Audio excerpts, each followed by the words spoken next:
A paz do Senhor Jesus, meus amados irmãos, estamos aqui uma vez mais para a nossa leitura diária da Bíblia e hoje nós iniciaremos as leituras no quarto evangelho, o evangelho segundo escreveu João. Hoje nós estaremos lendo os 3 primeiros capítulos. Vamos lá então? Lembrando sempre que a versão que usamos é Almeida, Revista e Atualizada. Vamos lá, capítulo 1. No princípio era o verbo estava com Deus e o verbo era Deus. Ele estava no princípio com Deus, todas as coisas foram feitas por intermédio dele, e sem ele nada do que foi feito se fez. A vida estava nele, e a vida era a luz dos homens. A luz resplandece nas trevas, e as trevas não prevaleceram contra ela. Houve um homem enviado por Deus, cujo nome era João. Este veio como testemunho para que testificasse a respeito da luz, a fim de que todos virem a crer por intermédio dele. Não era ele a luz, mas veio para que testificasse da luz, a saber, a verdadeira luz que vinda ao mundo, que ilumina todo homem. O verbo estava no mundo e o mundo foi feito por intermédio dele, mas o mundo não o conheceu. Veio para o que era seu, mas os seus não receberam. Mas todos quanto receberam, Deus lhes deu o poder de serem feitos filhos de Deus, a saber, aos que creem no seu nome, os quais não nasceram do sangue, nem da vontade da carne, nem da vontade do homem, mas de Deus. E o verbo se fez carne e habitou entre nós, cheio de graça e de verdade, e vimos a sua glória como unigênito do Pai. João testemunha a respeito dele e exclama: Este é de quem eu disse, que vem depois de mim, que contudo a primazia contanto já existe antes de mim, porque todos nós temos recebido a sua plenitude, graça sobre graça, porque a lei foi dada por intermédio de Moisés, a graça e a verdade vieram por meio de Jesus Cristo. Ninguém jamais viu a Deus, o unigênito, o Deus unigênito, que está no seio do Pai, é quem o revelou. Este foi o testemunho de João quando os judeus lhe enviaram de Jerusalém sacerdotes e levitas para lhe perguntarem: Quem és tu? E ele confessou e não negou. Confessou: Eu não sou o Cristo. Então lhe perguntaram: Quem és, pois? Tu és Elias? E ele disse: Não sou. És tu o profeta? Ele respondeu: Não. Disseram-lhe, pois: Declara-nos quem és, para que demos resposta àqueles que nos enviaram, que dizes a respeito de ti mesmo? Então ele respondeu: Eu sou a voz que clama no deserto, endireitai o caminho do Senhor, como disse o profeta Isaías. Ora, os que haviam sido enviados eram entre os fariseus e perguntaram-lhe: Então por que batizas, se não és o Cristo, nem Elias, nem profeta? Respondeu-lhe João: Eu batizo com água, mas no meio de vós há quem vós não conheceis, o qual vem após mim, do qual não sou digno de desatar-lhe a correia das sandálias. Essas coisas passaram em Betânia, do outro lado do Jordão, onde João estava batizando. No dia seguinte, viu João a Jesus que vinha para ele e disse: Eis o Cordeiro de Deus que tira o pecado do mundo. É este a favor de quem eu disse: Após de mim vem um varão que tem a primazia, porque já existia antes de mim.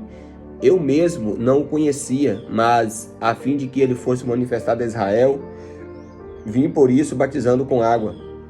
E João testemunhou dizendo: Eu vi o Espírito descer do céu como uma pomba e só pousar sobre ele.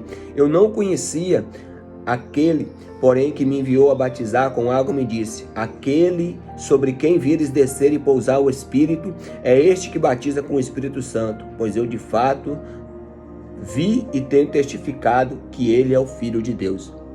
No dia seguinte estava João outra vez em companhia dos seus discípulos, e vendo Jesus passar, eis o Cordeiro de Deus. E os discípulos, ouvindo ele dizer isso, seguiram a Jesus. E Jesus, voltando, vendo que o seguiram, disse-lhe: Quem buscais? Disseram-lhe: Rabi, que quer dizer mestre. Onde assistes? Respondeu-lhe: Vinde e vede. Foram, pois, e viram onde Jesus estava morando, e ficaram com ele aquele dia. Sendo mais ou menos a hora 10ª, era André, o irmão de Simão, Pedro, e um dos dois que tinham ouvido o testemunho de João e seguido Jesus. Ele achou primeiro seu irmão, Simão, a quem disse: Achamos o Messias, que quer dizer o Cristo, e o levou a Jesus. Bonita essa passagem, né? André leva seu irmão, Pedro, até Jesus. Que lindo, né? Olhando Jesus para ele, disse: Tu és Simão, filho de João, tu serás chamado Cefas, que quer dizer Pedro. No dia imediato, resolveu Jesus partir para a Galiléia e encontrou a Filipe, a quem disse: segue-me. Ora, Filipe era de Betsaida, cidade de André e de Pedro. Filipe encontrou a Natanael e disse: achamos aquele de quem Moisés escreveu na lei e a quem se referiram os profetas, Jesus, o Nazareno, filho de José. Perguntou-lhe Natanael: de Nazaré pode vir alguma coisa boa? Respondeu-lhe Filipe: vem e vê. Jesus viu Natanael aproximar-se e disse a seu respeito: eis um verdadeiro israelita em quem não há dolo. Perguntou-lhe Natanael: de onde me conheces? Respondeu-lhe Jesus: antes de Filipe chamar, eu te vi quando estava debaixo da figueira. Então exclamou Natanael: mestre, tu és o filho de Deus, tu és o rei de Israel. Ao que Jesus lhe respondeu: por que dizes assim porque te vi debaixo de figueira e crês? Pois maiores coisas do que essa verás. E acrescentou: em verdade vos digo que vereis o céu aberto e os anjos de Deus subindo e descendo sobre o Filho do Homem. Amém, né? Agora o capítulo de número 2. 3 dias depois, houve um casamento em Caná da Galileia, achando-se ali a mãe de Jesus. Jesus foi também convidado com seus discípulos para o casamento. Tendo acabado o vinho, a mãe de Jesus lhe disse: eles não têm vinho. Mas Jesus lhe disse: mulher, que tenho eu contigo? Ainda não é chegada a minha hora. Então ela falou aos serventes: fazei tudo quanto ele vos disser. Estavam ali 6 talhas de pedra que os judeus usavam para a purificação, e cada uma levava 2 ou 3 metretas. Jesus lhe disse: enchei de água as talhas, e eles a encheram totalmente. Então lhes determinou: tirai agora e levai ao mestre-sala. E eles assim fizeram. Tendo o mestre-sala provado a água transformada em vinho, não sabendo de onde viera, se bem que o sabiam os serventes de que haviam tirado a água, chamou o noivo e disse: todos costumam por primeiro o bom vinho, e quando já beberam fartamente, serve então o inferior. Tu, porém, guardaste o bom vinho até agora. Com este, Jesus deu princípio aos seus sinais em Caná da Galileia e manifestou a sua glória, e seus discípulos creram nele. Depois disso, desceu para Cafarnaum com a sua mãe, seus irmãos e seus discípulos, e ficaram ali não muitos dias. Estando próximo à Páscoa dos judeus, subiu Jesus para Jerusalém e encontrou no templo os que vendiam bois, ovelhas e pombas, e também cambistas assentados. Tendo feito um azorrague de cordas, expulsou todos do templo, bem como as ovelhas e os bois. Derramou pelo chão o dinheiro dos cambistas e virou as mesas, e disse aos que vendiam as pombas: tirai daqui essas coisas, e não façais da casa de meu pai casa de negócio. Lembraram seus discípulos o que está escrito: o zelo da tua casa me consumirá. Perguntaram-lhe, pois, os judeus: que sinal nos mostra que para fazeres essas coisas? Jesus lhes respondeu: destruí esse santuário, e em 3 dias eu reconstruirei. Replicaram os judeus: em 46 anos foi edificado este santuário, e tu em 3 dias levantarás? Ele, porém, se referia ao santuário do seu corpo. Quando, pois, Jesus ressuscitou dentre os mortos, lembraram seus discípulos de que ele dissera, e creram na Escritura e na palavra de Jesus. Aleluia. Estando em Jerusalém durante a festa da Páscoa e vendo os sinais que ele fazia, creram em seu nome. Mas o próprio Jesus não se confiava a eles, porque os conhecia a todos e não precisava que alguém lhe desse testemunho a respeito do homem, porque ele mesmo sabia a natureza do homem. Capítulo de número 3. Havia entre os fariseus um homem chamado Nicodemos, um dos principais dos judeus. Este de noite foi ter com Jesus e disse: Rabi, sabemos que és mestre vindo da parte de Deus, e porque ninguém pode fazer os sinais que tu fazes se Deus não estiver com eles. A isso respondeu Jesus: em verdade te digo, se alguém não nascer de novo, não pode ver o reino de Deus. Perguntou-lhe Nicodemos: como pode um homem nascer sendo velho? Pode porventura voltar ao ventre materno e nascer a segunda vez? Respondeu Jesus: em verdade te digo, quem não nascer da água e do Espírito não pode entrar no reino de Deus. Quem é nascido da carne é carne, e o que é nascido do Espírito é Espírito. Não te admirei de te dizer isso. Continuando: o vento sopra onde quer, e ouves a tua voz. Não sabes de onde vem, nem para onde vai. Assim é todo aquele que é nascido do Espírito. Então lhe perguntou Nicodemos: como pode suceder isso? Acudiu Jesus: tu és mestre em Israel e não compreendes essas coisas?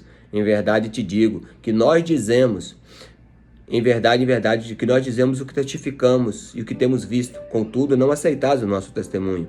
E se tratando de coisas terrenas, se não me credes, como crereis se eu vos falar das coisas celestiais? Ora, ninguém subiu ao céu, senão aquele que é lá do céu, a saber, o Filho do Homem que está no céu.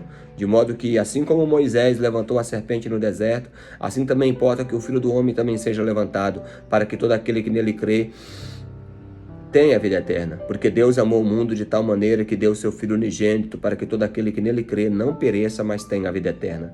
Porquanto Deus enviou o seu Filho ao mundo, não para que julgasse o mundo, mas para que o mundo fosse salvo por ele. Quem crê não é julgado, e o que não crê já está julgado, porquanto não crê no nome do unigênito Filho de Deus. O julgamento é este, que a luz veio ao mundo, e os homens amaram mais as trevas do que a luz, porque as suas obras eram más. Pois todo aquele que pratica o mal aborrece a luz, e não chega para a luz, a fim de não serem arguidas as suas obras. Quem pratica a verdade aproxima-se da luz, a fim de que as suas obras sejam manifestas, porque são feitas em Deus.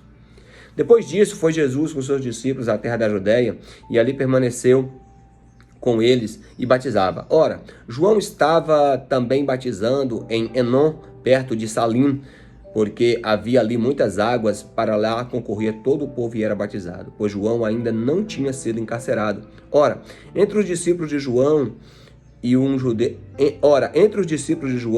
judeu suscitou-se uma contenda com respeito à purificação. E foram ter com João e lhe disseram: Mestre, aquele que estava contigo além do Jordão, do qual tens dado testemunho, está batizando, e todos lhe saem ao encontro. Respondeu João: O homem não pode receber coisa alguma se do céu não lhe for dada. Vós mesmos sois testemunhas que eu vos disse. Eu não sou o Cristo, mas fui enviado como seu precursor. O que tem a noiva é o noivo, o amigo do noivo é que está presente e ouve muito e se regozija com a voz do noivo, pois esta alegria já se cumpriu em mim. Convém que ele cresça e eu diminua. Aleluia. Quem vem das alturas certamente está acima de todos. Quem vem da terra é terreno e fala da terra. Quem veio do céu está acima de todos, testifica o que tem visto e ouvido. Contudo, ninguém aceita o seu testemunho. Quem todavia lhe aceita o testemunho, por sua vez, certifica que Deus é verdadeiro, pois o enviado de Deus fala as palavras dele, porque Deus não dá o Espírito por medida. O Pai ama o Filho e todas as coisas lhe tem confiado às suas mãos. Por isso, quem crê no Filho tem a vida eterna, e o que todavia se mantém rebelde contra o Filho não verá a vida, mas sobre ele permanece a ira de Deus. Então tá aí, meus irmãos. Veja que no Evangelho de João você vai ter muitas passagens que são peculiares, tá? Porque por isso que o Evangelho de João é considerado um evangelho singular. Mateus, Marcos e Lucas é sinótico porque tratam a mesma visão, a mesma ótica, que trata muito de assuntos semelhantes. Já em João, a gente vai ver muitos assuntos que são peculiares ao Evangelho segundo escreveu João. Obrigado, irmãos, por assistir mais esse vídeo. Deixa aí o seu joinha para que o YouTube considere o conteúdo como relevante. Os irmãos possam se inscrever no canal, ativar o sininho de notificação para receber a notificação de novos vídeos. Possam também compartilhar com seus amigos, contatos, familiares, para que mais pessoas ouçam a palavra de Deus. E claro, em primeiro lugar, leiam a palavra de Deus.